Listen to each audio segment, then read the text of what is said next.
আপনি কি জানেন অভিনেতাদের সবচেয়ে বেশি কঠিন কোন দৃশ্যে অভিনয় করা? ইমোশনাল দৃশ্যে। আমার সবচেয়ে প্রিয় জানটা দুনিয়া লিলি মা, ও মা তোর তোদের কিন্তু শোধ হয়ে গেল মা।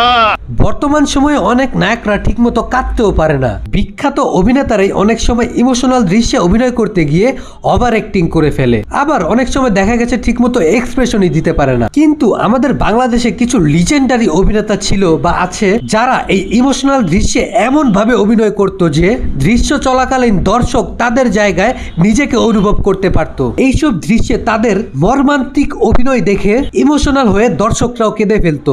আর কিছু কিছু দৃশ্য তো এমনও আছে যা বাংলার দর্শকদের হৃদয়ে দাগ কেটে রাখবে বহুকাল। তো ভাই লোক, আজকে আমরা এমন কিছু অভিনেতাদের নিয়ে কথা বলবো যারা ইমোশনাল বা মর্মান্তিক দৃশ্যে অমায়িক এক্সপ্রেশন দিয়ে সেই দৃশ্যটাকে জীবন্ত করে ফুটিয়ে তুলতে পেরেছিল। ভিডিও শেষে আপনার কাছে আমার প্রশ্ন থাকবে, কোন দৃশ্যে বা কোন সিনেমায় অভিনেতার অভিনয় দেখে আপনি ইমোশনাল হয়ে পড়েছিলেন বা আপনার চোখেও পানি চলে এসেছিল? তো কি অবস্থা, আমি সজীব আর আপনারা দেখছেন সজীবের ডাইরেক্ট পয়েন্ট। আর আজকের পয়েন্ট হলো best in emotional scene. Number 6, Kazi মারুফ।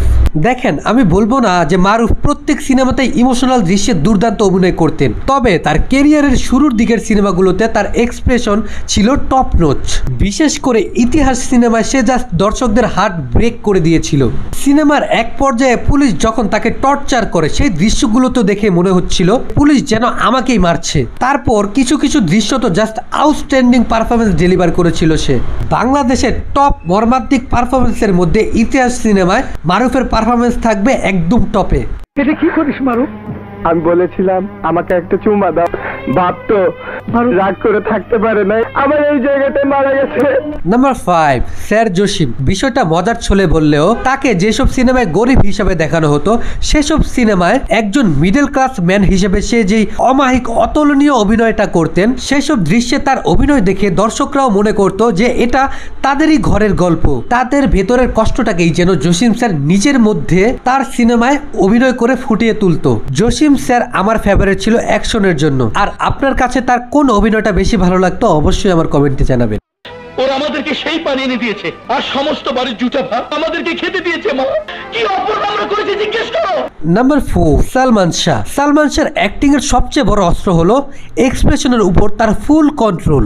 আমি তাকে কোনো দৃশ্যে কখনো ওভার অ্যাক্টিং করতে দেখিনি। ইমোশনাল দৃশ্যগুলোতে সে তার চেহারার এক্সপ্রেশনের মাধ্যমেই দর্শকদের নিজের সাথে কানেক্ট করে ফেলতো।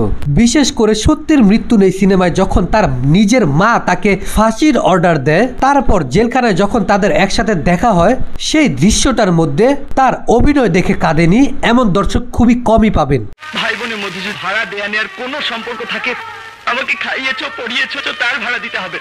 কি দিয়ে দেবো রে আপা? বুক চিরে কলিজাটা বের করে দিই। নাম্বার 3, শাকিব খান। এটা সত্য যে কিছু কিছু সিনেমায় সে ওভার অ্যাক্টিং করে ফেলেছে, আবার কখনো কখনো দেখা গেছে ইমোশনাল দৃশ্যে ঠিকমতো এক্সপ্রেশন দিতে পারেনি। তবে যারা যারা তার আগের সিনেমাগুলো দেখেছেন, কিছু কিছু সিনেমায় এতটাই টেরিফিক পারফরমেন্স দিয়েছে সেই ইমোশনাল দৃশ্যে, আমি সেই সব দৃশ্য দেখে ইমোশনাল হওয়ার পাশাপাশি হতবাক হয়ে গিয়েছিলাম। সর্বশেষ তাণ্ডব সিনেমায় একটি দৃশ্যে যখন তাকে আয়রন সেলে রেখে টর্চার করা হয়, তখন একটা সিনের মধ্যে শাকিব খান এতটা মর্মান্তিক একটা এক্সপ্রেশন দিয়েছিল যে সিনেমা হলে আমার চোখে জাস্ট পানি চলে এসেছিল। যেই দৃশ্যটার একটা ছবি এতদিন পরে এসে ভাইরাল হয়েছে। তবে তাকে যদি ঠিকঠাক মতো ব্যবহার করা যায়, পুরনো চাল ভাতে বাড়বে বলে আমার মনে হয়।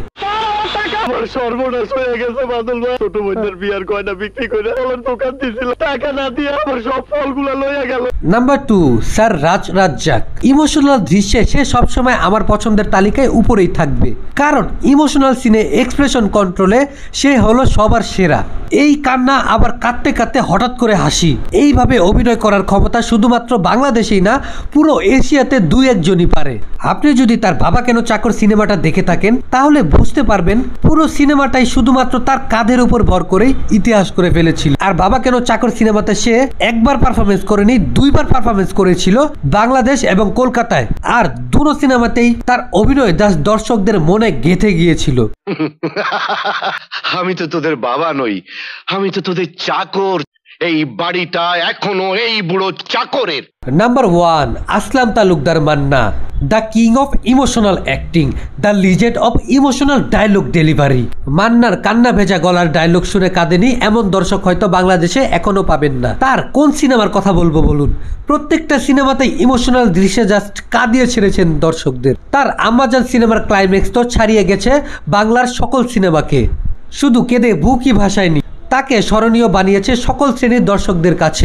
আর সিটি টেরো সিনেমার ক্লাইম্যাক্সটা দেখে তো আমি জাস্ট সেই সময় পারিনি যে টিভির ভেতরে ঢুকে যাই শাকিব খানকে মারার জন্য।